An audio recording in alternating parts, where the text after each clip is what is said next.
برادران اسلام، دین اسلام ایک مکمل ضابطۂ حیات ہے جو ان تمام چیزوں کی طرف رہنمائی کرتا ہے جو دین و دنیا میں انسانوں کو پیش آتے ہیں۔ جی ہاں، انہی میں ایک پہلو قضاء حاجت یعنی پیشاب و پخانے کے آداب کے بھی ہیں، اور یہ ہمارے دین کی خصوصیات میں سے ہیں۔ بہرحال قضاء حاجت کے کچھ آداب ہیں جن کا پاس و لحاظ رکھنا، جن کا خیال رکھنا ہر مسلمان پر ضروری ہے۔ چنانچہ ایک ادب یہ بھی ہے کہ جب کوئی قضاء حاجت کے لیے بیت الخلاء میں داخل ہو تو داخل ہوتے وقت اپنا بایاں قدم، بایاں پیر آگے رکھے اور داخل ہونے سے پہلے قضاء حاجت کی دعا پڑھ لے، بسم اللہ اللہم انی اعوذ بک من الخبث والخبائث۔ اسی طرح ایک ادب یہ بھی ہے کہ جب قضاء حاجت سے فارغ ہو، باہر نکلنا چاہیں تو باہر نکلتے وقت پہلے دایاں قدم، دایاں پیر آگے کرے اور نکلنے کے بعد دعا پڑھے غفرانک۔ اسی طرح قضاء حاجت کے وقت قبلے کی طرف نہ منہ کر کے بیٹھا جائے اور نہ اس کی طرف پیٹھ کیا جائے، کیونکہ رسول اللہ صلی اللہ علیہ وسلم نے منع فرمایا۔ چنانچہ صحیح بخاری کی حدیث ہے، لا تستقبلوا القبلۃ ولا تستدبروها بغایۃ او بول، کہ پیشاب و پخانے کے وقت، قضاء حاجت کے وقت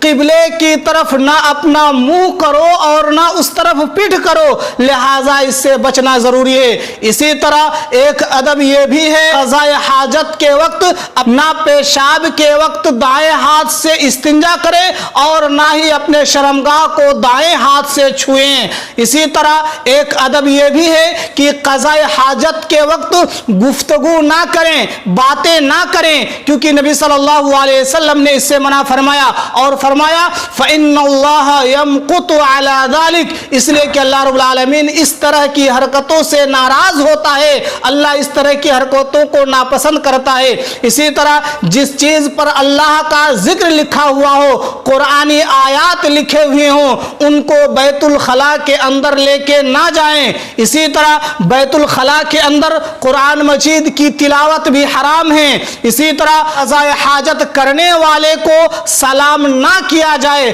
اگر کوئی سلام کر دیتا ہے تو قضاء حاجت والے کو چاہیے کہ اس کا جواب نہ دے، ہاں اگر ضرورت محسوس کرے تو بعد میں اس کا جواب دے سکتا ہے۔ اسی طرح ایک ادب یہ بھی ہے کہ جب قضاء حاجت سے فارغ ہو تو پانی یا مٹی کے ڈھیلوں کا خوب اچھے طریقے سے استعمال کرے تاکہ اچھی طریقے سے طہارت اور نظافت حاصل ہو جائے۔ یہاں پہ ایک چیز یاد رکھنی ہے، وہ یہ ہے کہ استنجا کے لیے ٹیشو پیپر یا کپڑا وغیرہ کا استعمال کیا جا سکتا ہے، بس شرط یہ ہے کہ وہ اچھے طریقے سے صاف کرنے والا ہو، اس کے اندر جذب کرنے کی صلاحیت ہو اور وہ گندگی کو مکمل طور پر زائل کرتے ہوں، تو ایسی صورت میں اس کو استعمال کر سکتے ہیں۔ ہاں اگر ٹیشو پیپر، کپڑا وغیرہ کا استعمال کریں گے تو وہ 3 عدد میں یا 3 مرتبہ استعمال کیا جائے، کیونکہ نبی صلی اللہ علیہ وسلم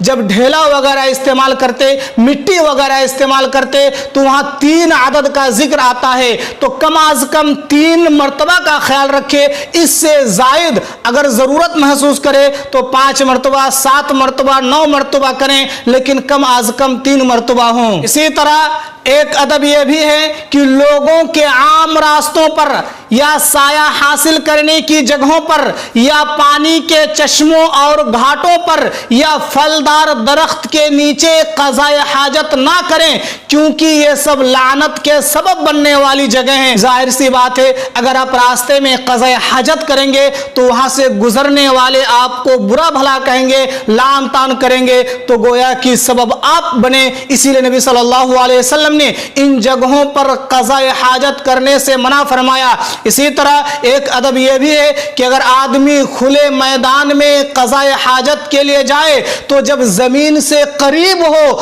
تب جا کے اپنا سطر کھولیں، اور اگر لیٹرین میں ہو، بیت الخلاء میں ہو تو دروازہ بند کرنے کے بعد سطر کھولیں۔ اسی طرح قضاء حاجت کے بارے میں یہ یاد رکھنا نہایت ہی ضروری ہے کہ آدمی پیشاب کے چھینٹے سے سختی کے ساتھ بچے یا لیٹرین کی گندے پانی کے چھینٹے سے سختی کے ساتھ بچیں۔ نبی صلی اللہ علیہ وسلم نے تاکیدی حکم دیا، چنانچہ آپ صلی اللہ علیہ وسلم نے فرمایا استنزہوا من البول، کہ لوگوں پیشاب کے چھینٹے سے بچو، فإن عامۃ عذاب القبر، اس لیے کہ عام عذاب قبر، اکثر عذاب قبر اسی سبب سے ہوتا ہے، یعنی پیشاب کے چھینٹے سے نہ بچنے کی وجہ سے ہوتا ہے۔ لہذا اس پر خصوصی توجہ دے کہ آدمی پیشاب کے چھینٹے سے بچے، اسی طرح لیٹرین کے گندے پانی سے بھی بچے، اسی طرح ایسے لیٹرین سے بچے جس میں گندے پانی ہو اور قضاء حاجت کے وقت اس پانی کا چھینٹا انسان کے جسم پہ آ جاتا ہے۔